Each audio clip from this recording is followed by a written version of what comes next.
40,000 years ago, during the Ice Age, our ancestors thrived. Resilient, intelligent, masters of their world.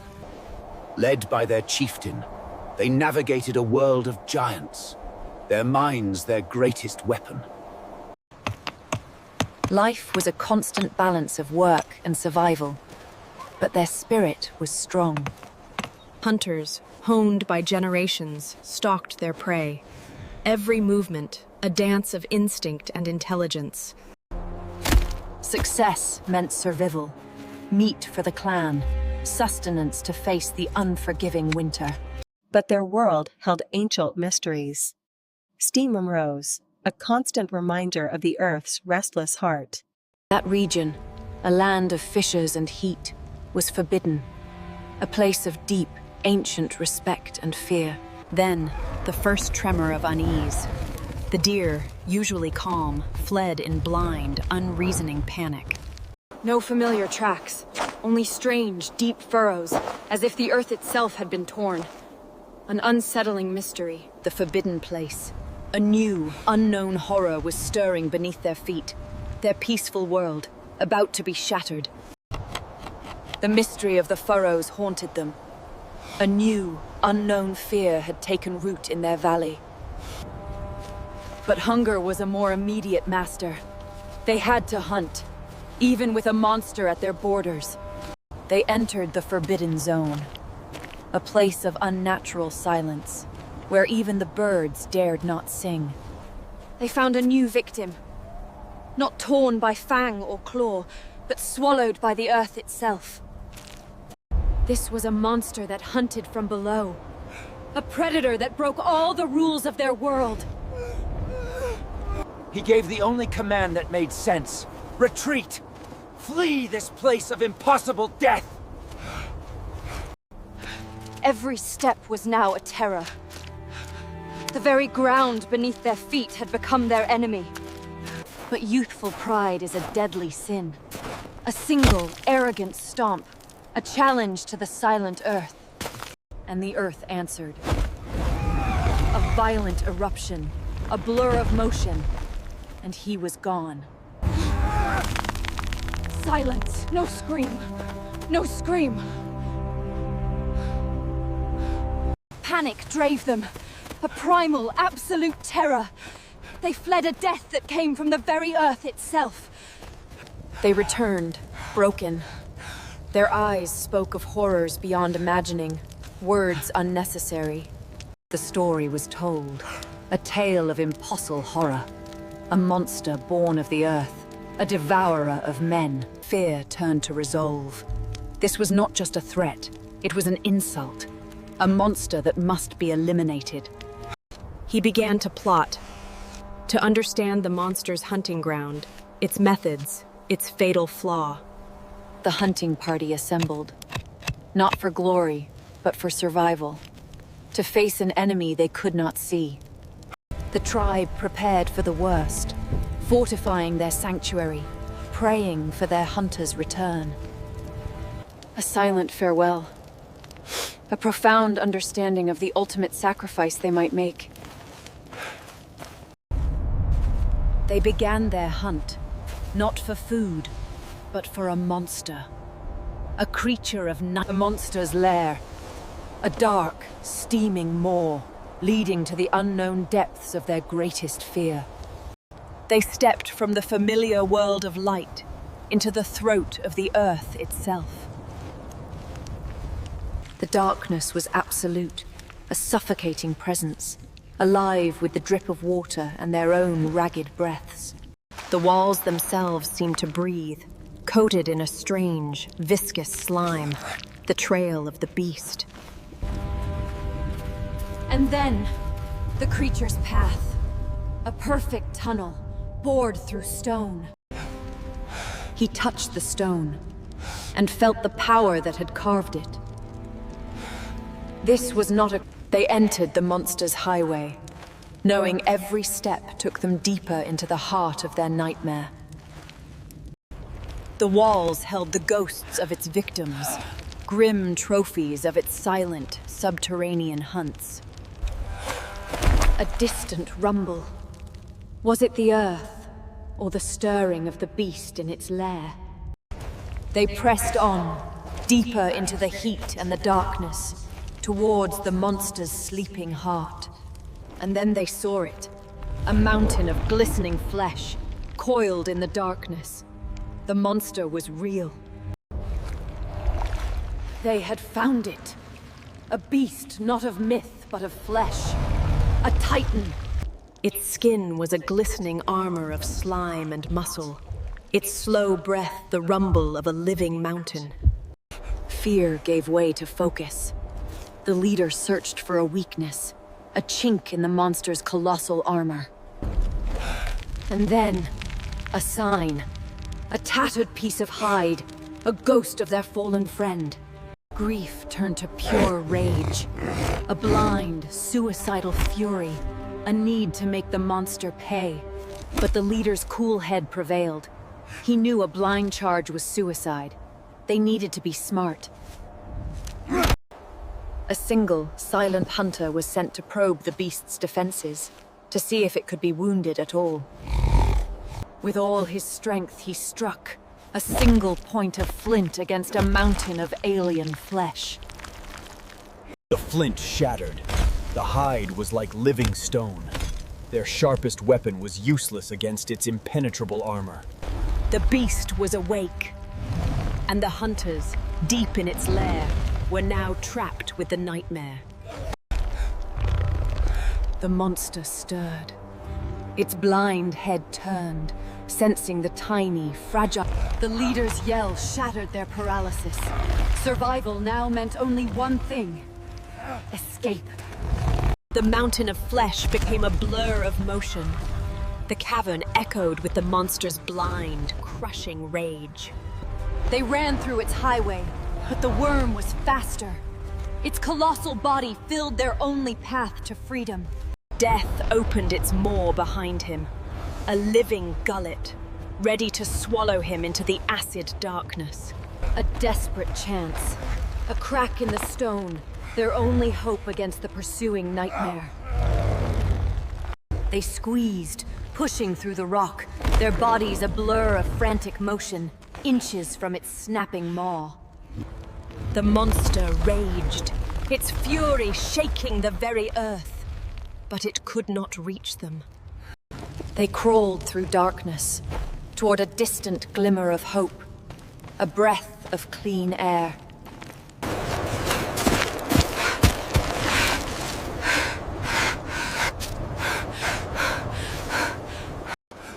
They returned to the surface, but the horror of the deep followed them, a shadow in their minds.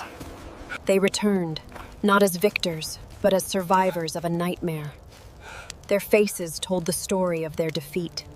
He spoke of a monster that could not be pierced, an armor of living stone, a foe beyond their power. A new, chilling realization fell upon them. The monster was not a visitor. It was their neighbor. Their sharpest spears, their greatest pride, were now just sticks, useless against the coming darkness. Despair took hold. How could they fight a monster that lived in the earth and could not be harmed? But the leader's mind would not surrender. There had to be a way.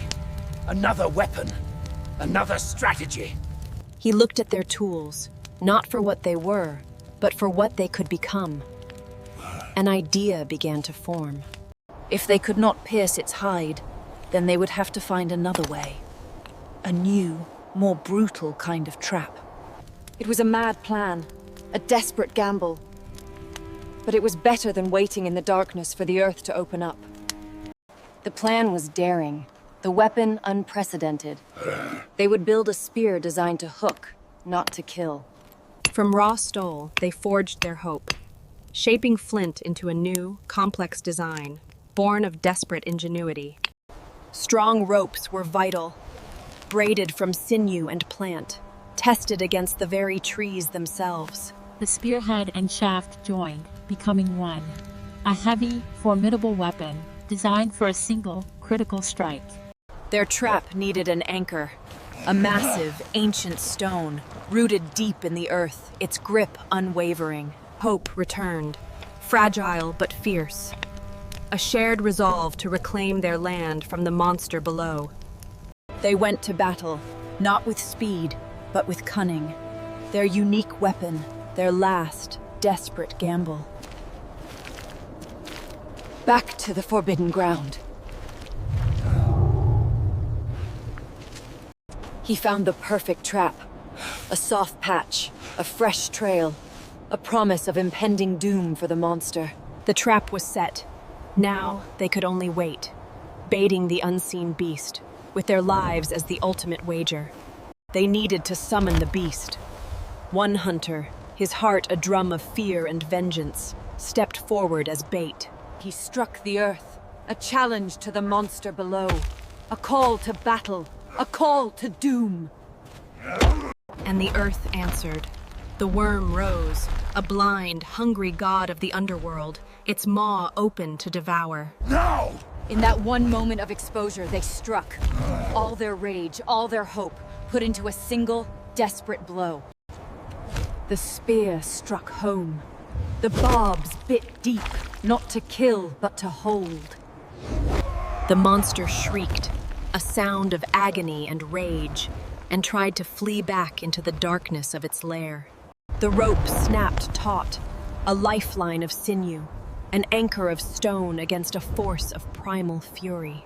The beast was caught. The battle began, a contest of the worm's raw power against the clan's unyielding ingenuity. The anchor groaned, the rope screamed. Could their primitive engineering withstand the monster's apocalyptic fury? They could only watch, their fate hanging by a single, straining thread of sinew. The battle had just begun. The monster was anchored. The leader saw their chance, not to flee, but to fight. They moved as own, a pack of intelligent killers. Their target the soft flesh the monster could not hide. The first blow was struck. A single spear, a point of pain in a sea of impenetrable armor. It thrashed in agony, its own immense strength now its cage, held fast by the clan's ingenuity. They pressed their attack, a flurry of strikes, 1,000 cuts against the writhing titan. The monster bled, its strange life force spilling onto the frozen earth. The tide of the battle was turning. In its death throes, it struck with the force of an earthquake, a final, desperate act of defiance. But their bond was unbreakable. One would distract, another would save. They fought as one bod, one mind. The great beast's fury began to fade, its immense strength finally bleeding away into the cold earth. They stood over their dying foe, exhausted but resolute, ready for the final, killing blow.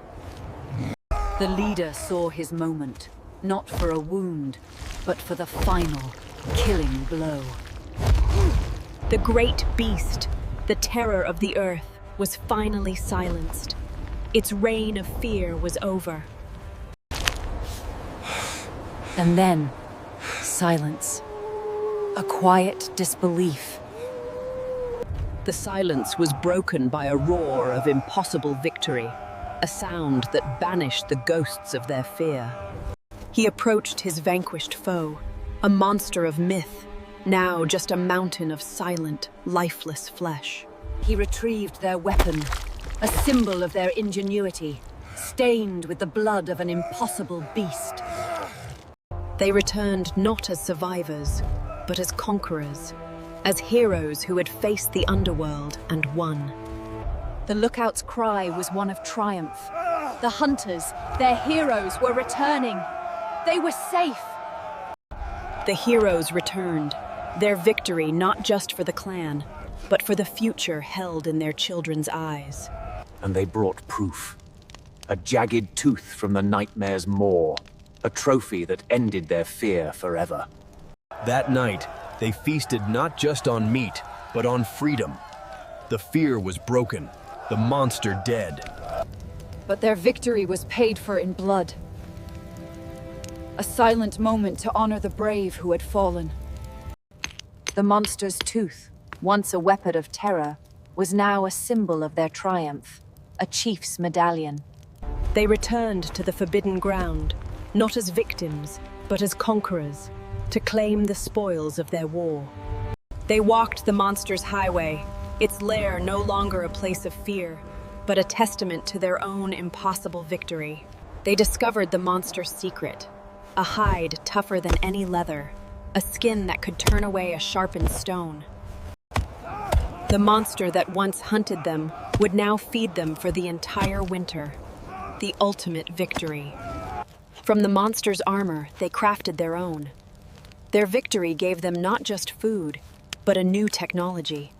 The story of their battle became a legend, a heroic epic of how the small and the smart defeated the great and the terrible. The forbidden ground was now their own. They had not just survived the monster, they had inherited its kingdom. Years passed. The memory of the great worm faded, not into fear, but into the foundation of their new world. The tools of their great victory became the heritage of their children, a legacy of ingenuity passed down. The monster's own armor gave them the confidence to face the old dangers without fear. They had conquered the forbidden ground, turning its strange warmth into a garden, a source of life. The leader grew old, his epic battle a distant memory, his reward the sound of a thriving, fearless clan. Their greatest story was now their greatest art, a heroic epic painted on the stone walls of their home. And the fallen were never forgotten, honored as the heroes whose sacrifice had purchased their prosperous future. They had faced a monster from a nightmare, a creature that could not be killed with simple strength. But they had a weapon more powerful than any armor, any fang, any brute force. They had the human mind. And that was enough.